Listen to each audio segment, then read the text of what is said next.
My job is to listen and be a voice. And my job is to shut other white people down when they want to interrupt. My job is to shut other white people down when they want to say, oh no, I'm not prejudiced. I'm a Democrat. I'm accepting.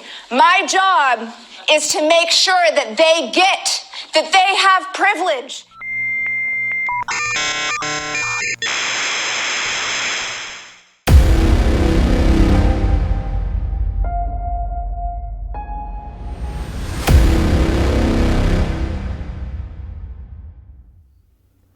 Howdy, y'all. Welcome back to the Wright Brothers for episode 8. If this is your first time joining us, please feel free to like, share, and subscribe at the end of this video so you're updated on all future notifications. What we want to talk about today is the clip that you saw just before the intro rolled, which really goes to show how far we have fallen as a society, to the point where politicians, for no real reason, feel the need to go out of their way to overtly grandstand and pander to a certain demographic for the sole purpose of gaining political clout within that demographic.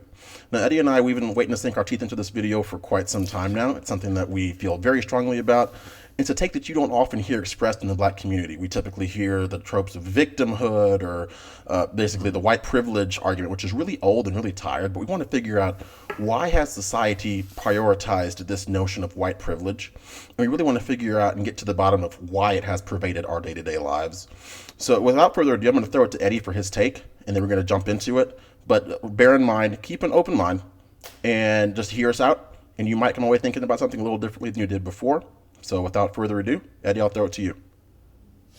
All right, thanks, man. Yeah, that clip, when I first saw it, it really stunned me. What stunned me was the sheer scope of the presumptiveness of a politician to make a statement in that regard. And it's really a great example of cultural Marxism in action. And cultural Marxism really only works if you have an oppressor, an oppressee, and you're able to find a way to weaponize the victimhood of the oppressee. Where the presumptiveness comes in is feeling bold enough to sit there and speak for an entire racial demographic, the entirety of a racial demographic. That is a lot of people. And perhaps at one time in our nation's history, you could say that most everyone of a certain racial demographic or another had pretty much the same almost monolithic experience. It's never been completely true, obviously, but you could make that argument a little bit, depends on how far back you go. But in this day and age, in 2018, where the socioeconomic spectrum is littered with people of all races and creeds and backgrounds, it's the height of absurdity to assume that you can speak for an entire demographic and then go one step further and say that one is eminently privileged over another simply by virtue of an immutable characteristic, especially in a society like ours. That let's stop and think about it for a second. We fought a civil war back in the 1800s, and people are always up in arms about what the cause of it was. The crux of it was slavery. Everyone knows this. And then we went through the civil rights movement back in the 1960s. That was not that long ago. Look at the socio-political climate now and compare it to a scant 60, 70 years ago.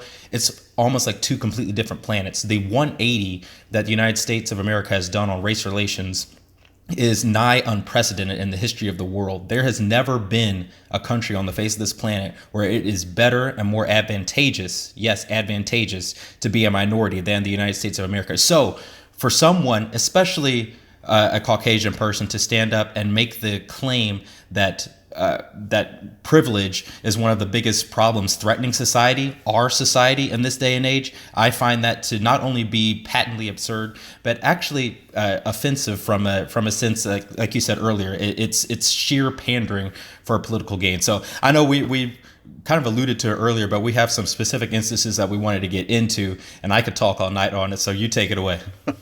No, I agree. And really, white privilege and the next notion we're going to talk about, which is virtue signaling, have really gone hand in hand, honestly, for probably the better part of the last decade, as we've seen society's prioritization shift to speaking about these issues exclusively and using them in an exculpatory fashion to absolve someone else of any need for intrinsic motivation or taking ownership of their status in life. Instead, we see this push to go out of their way to lecture a certain demographic, specifically the white demographic in this instance, about why they should feel bad or they should feel guilty or they should feel shame for things that transpired that they were not even directly involved in. Now, a prime example of this is Anne Hathaway. And Anne Hathaway made the following comments. I want to go ahead and get into what she said most recently, and then we're going to dive deep into what we really think about what her comments are as well. White people, including me, including you, must take into the marrow of our privileged bones the truth that all black people fear for their lives daily in America and have done so for generations. We must ask our white selves, how decent are we really? Not in our intent, but in our actions? In our lack of action? So basically what you see there in Anne Hathaway's comments is basically the white privilege lie in action. And also the presumptiveness of her for feeling that she had the requisite candor to speak on behalf of an entire demographic. Like, Anne Hathaway, you don't speak for me. You don't speak for Eddie. Like, I speak for me. You know, Snoop Dogg doesn't speak for me. I speak for me. Michelle Wolf doesn't speak for me. I speak for me. And what happens is when you have these people who feel that it is their right to assume that they know the way you feel, and that they think that, for example, in Anne Hathaway's instance, that all black people fear for their lives every day in America. No, we don't.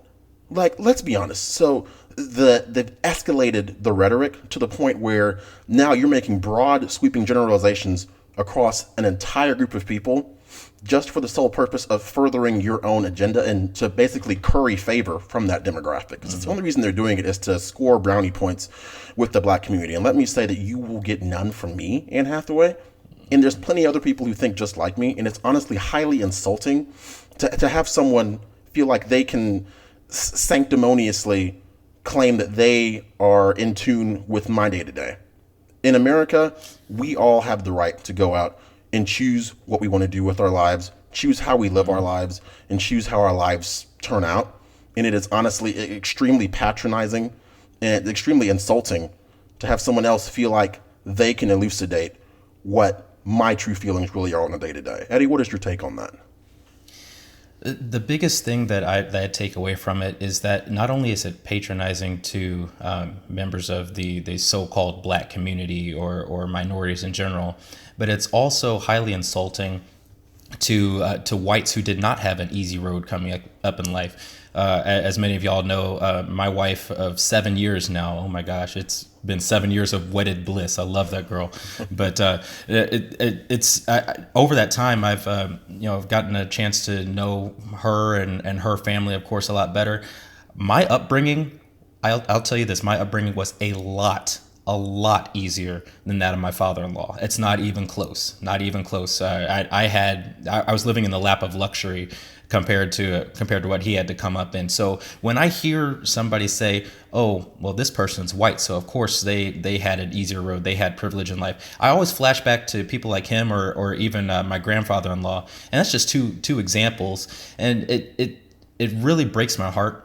Because not only do you come across as patronizing to people like me, but you also sell short the hard work that guys like my father-in-law and my grandfather-in-law and white people everywhere who have had to struggle for what they had in this country and in this life. You really cheapen that and kind of put them on third base already, even though that's not always the case.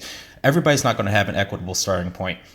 There are plenty of reasons why certain people start off impoverished. You can't just try to make a panacea and tie the whole thing back to the immutable characteristic of race. Yes, America has a sordid past when it comes to race. Guess what? So does every nation on this planet. But I like I said in my first monologue, it goes back to which country has done the most to try to right that wrong. It is easier from a standpoint of getting into an institution of higher education. It is easier to do so as a minority if you apply yourself, and you will be selected 9 times out of 10 over an equitable white person with the exact same credentials. And that's not to say that that's right or wrong. I personally think that that's very wrong. I'm not a fan of affirmative action. We'll cover that in a later video, I'm sure.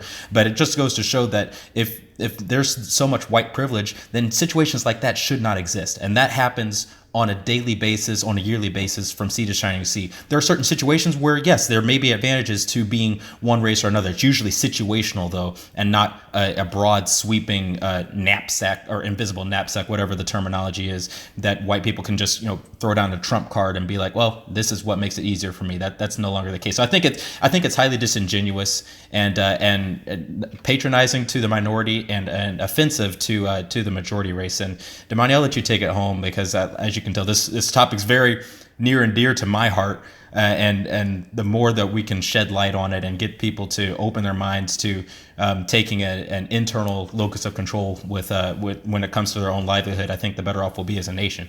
Right. No, I agree. And to throw it back to a different example, anecdotal one, and then we'll go ahead and close. Our father was the son of sharecroppers. He grew up in Bryan, Texas. And I bring him up because if he had absorbed and fully internalized the white privilege lie, he would not have gone anywhere near where he's gotten in his life. Like, for those of you who don't know, our father recently achieved the rank of doctorate. That was about 3 months ago now. And we're incredibly proud of him. We're incredibly proud. Shout out to you, Dad. We're incredibly proud of him, though, because he could have chosen to go through life growing up in the 60s and say, oh, well, there's white privilege. I can never be anything more than what I am right now. But what was different with him was the concept of intrinsic motivation and personal accountability. And we harp on those concepts a lot because they're concepts that seem to be lost with our society.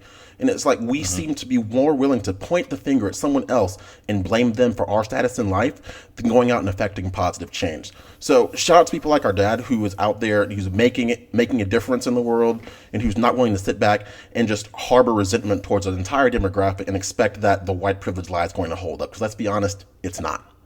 So without further ado, we just want to go ahead and close this video. We try to keep them brief for y'all. We know the last one was kind of a humdinger, but that was something that we obviously felt very passionate about.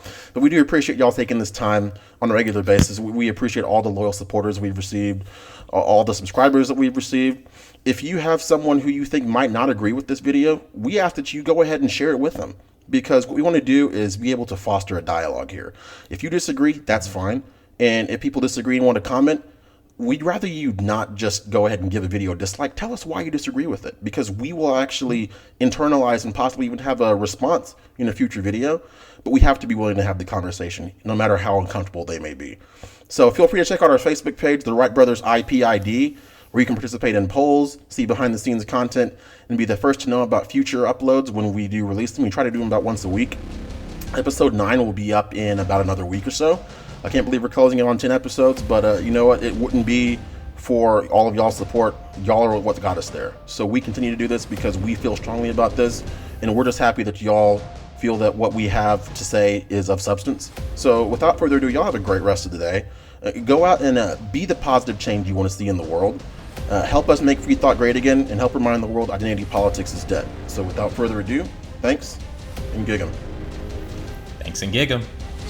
The first revolution is when you change your mind about how you look at things and see that there might be another way to look at it that you have not been shown. The revolution will not be televised, and be no rerun, brothers and sisters. The revolution will be live.